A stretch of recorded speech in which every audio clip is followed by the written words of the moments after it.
नमस्कार, आप देख रहे हैं अमर उजाला। मैं हूं आदित्य आनंद। इस वक्त हम गर्दनीबाग धरना स्थल पर हैं। यह धरना स्थल एक बार फिर से चर्चा में है। चर्चा में इसलिए है कि हाल में ही जंतर मंतर पर छात्र एकजुट हुए थे, आंदोलन किया, सरकार को झुकना पड़ा। इसके बाद रांची में आंदोलन हो रहा है। जेपीएससी में गड़बड़ी के बाद आंदोलन हो रहा है। अब पटना के गर्दनीबाग धरना स्थल पर असिस्टेंट प्रोफेसर के अभ्यर्थी धरना प्रदर्शन पर बैठे हैं। पिछले 4 दिनों से वह आमरण अनशन पर बैठे हैं। यहाँ कई असिस्टेंट प्रोफेसर जमा हुए हैं और सबकी मांग है कि बहाली प्रक्रिया में पुरानी नियमावली जो कि यूजीसी रेगुलेशन के प्रावधानों को लागू करने की ये लोग मांग कर रहे हैं। साथ ही पीएचडी को अनिवार्य करते हुए नेट को 5 अंक, जेआरएफ को 7 अंक, पीएचडी को 30 अंक और एमफिल को 5 अंक का वेटेज देने की यह लोग मांग कर रहे हैं। हमारे साथ कुछ अभ्यर्थी हैं, उनसे जानते हैं कि क्या क्या आप लोग क्या मांग रहे हैं। गिरीश चौधरी इस्तीफा दे दे, बस हम लोग यही चाह रहे हैं, क्योंकि वो नियमावली के विरुद्ध जा रहे हैं। यूजीसी रेगुलेशन के अकॉर्डिंग वो काम ही नहीं कर रहे हैं। अच्छा, तो कितना दिन से अभी 2020 में जो वैकेंसी आई थी, हिस्ट्री का अभी तक रिजल्ट नहीं आया है। सोच लीजिए, ये स्थिति है। आप 20 में निकाल रहे हैं वैकेंसी, 26 तक आपका रिजल्ट ही क्लियर नहीं हुआ है। अभ्यर्थी की बातें तो आपने सुन ही ली, लेकिन अनशन पर जो बैठे हुए हैं हमारे साथ, उनसे जानने की कोशिश। क्या मांग है, किस मुद्दा पे अनशन में बैठे? हम लोग 5 दिनों से बैठे। 5 दिनों में सरकार के लोगों ने कोई सुनवाई नहीं किया। सरकार इतना जुर्म कर रहे हैं बिहार की युवाओं के साथ कि कोई सीमा नहीं है। माननीय पूर्व मुख्यमंत्री नीतीश कुमार के पद चिन्हों पे संकल्प लिए थे सम्राट चौधरी चलने के लिए, उनके पद चिन्हों पे नहीं चल रहे हैं। बिहार को गुलामी की ओर ले जाए, बर्बाद करना चाहते हैं सम्राट चौधरी। और यहाँ जो राज्यपाल आया है वो आदमी पूरे बिहार को तहस नहस करने के चक्कर में पड़ा है। हम लोग 5 दिनों से भूखे पड़े हैं, लेकिन इसका सलाहकार भी है जो आईएएस है लोग, बाहरी है लोग, पूरे बिहार को बर्बाद करना चाहते हैं। आप लोग मीडिया भाइयों से अनुरोध करते हैं, बिहार के युवाओं को जागरूक कीजिए कि बिहार को अस्मिता को बचाए, नहीं तो बिहार बर्बाद होगा। डोमिसाइल यहाँ लागू हो, यहाँ यूजीसी के तहत नौकरी बहाली हो हाई एजुकेशन में। यही सब मांग है। बिहार के सभी नौकरियों में नौकरी छोड़ा के कुछ नहीं है, नौकरी छोड़ा कर यहाँ कुछ नहीं है। और बिहार के बाहरी लोगों को नौकरी दिया जा रहा है, बिहार के बच्चों को नौकरी नहीं दिया जा रहा है।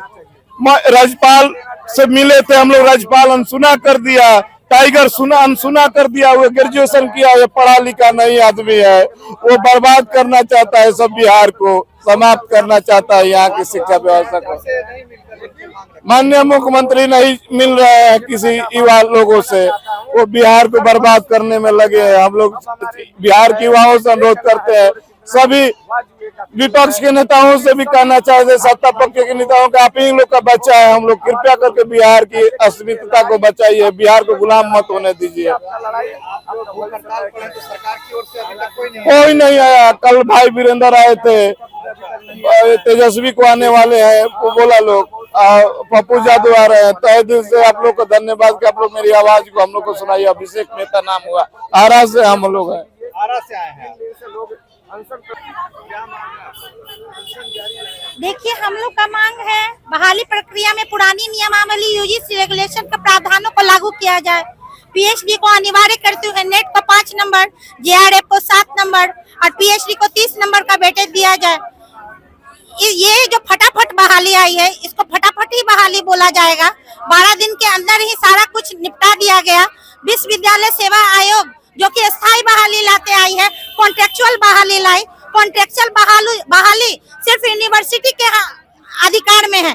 ये आयोग को स्थायी बहाली लेने का अधिकार है। लेकिन ऐसा क्यों किया गया? अचानक से 2026 का ड्राफ्ट आता है। 2026 का ड्राफ्ट का न सर न पैर, सारे यूजीसी के नियमों को धज्जियां उड़ा दी जाती है।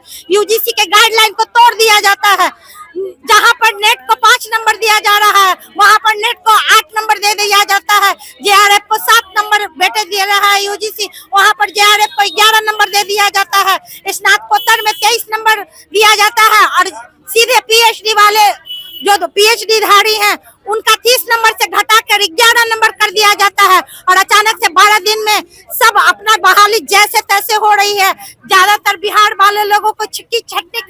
है। APIS कोड होते हुए भी उनको नहीं बुलाया गया है। उत्तर प्रदेश JNU के अभ्यर्थी आप कहाँ से आई हैं? मैं तो बिहार की ही हूँ। अच्छा, हाँ आप भी अभ्यर्थी हैं।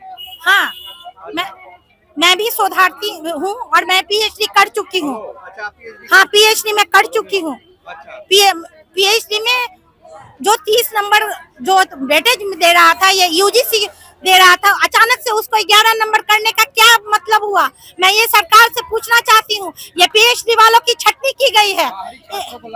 बाहरी छात्रों के लिए ऐसा किया गया है। उम्र जहाँ पर PhD जो 3 साल में होते हैं, वो बिहार में 8 साल 12 साल लगा दिए जाते हैं PhD करते। कौन जिम्मेवार है? देगा उसका जवाब। जो हमारा एज गया वो वापस करेगा और फिर एज अचानक से घटा दिया जाता है। जो 55 साल का एज था उसको 43 साल कर दिया गया। ये कहाँ का न्याय है?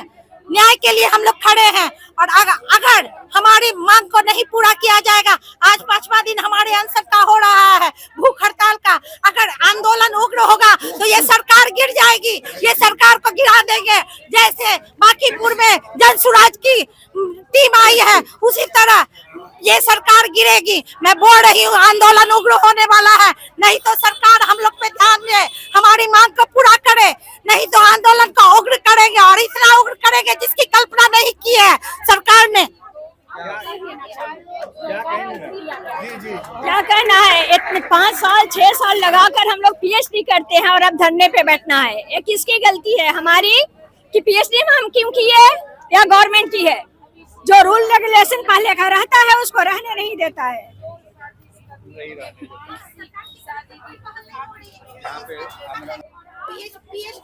ये आक्रोश है शोधार्थियों का, जो कि कई वर्षों से ये इंतजार कर रहे थे कि असिस्टेंट प्रोफेसर वह बन जाएंगे, लेकिन नई नियमावली में ये फिट नहीं बैठ पा रहे हैं।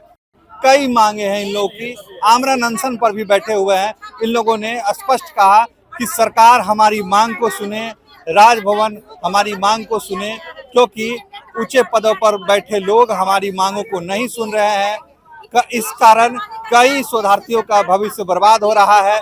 कई लोग जो कि असिस्टेंट प्रोफेसर बनने का सपना लेकर आए थे, विश्वविद्यालय में महाविद्यालय में पढ़ाने का सपना लेकर आए थे, उनके सपने पूरे नहीं हो पा रहे हैं और इसीलिए यह लोग आमरण अनशन पर बैठे हैं। अभ्यर्थियों ने स्पष्ट कहा कि जब तक सरकार इनकी मांगों को पूरा नहीं करती है तब तक यह आंदोलन जारी रहेगा। पटना से अमर उजाला के लिए आदित्य आनंद की रिपोर्ट। आपके राज्य की खबरें, आपके शहर की खबरें सबसे पहले जानने के लिए देखते रहें अमर उजाला। चैनल को सब्सक्राइब जरूर कर लें और पाएं हर अपडेट।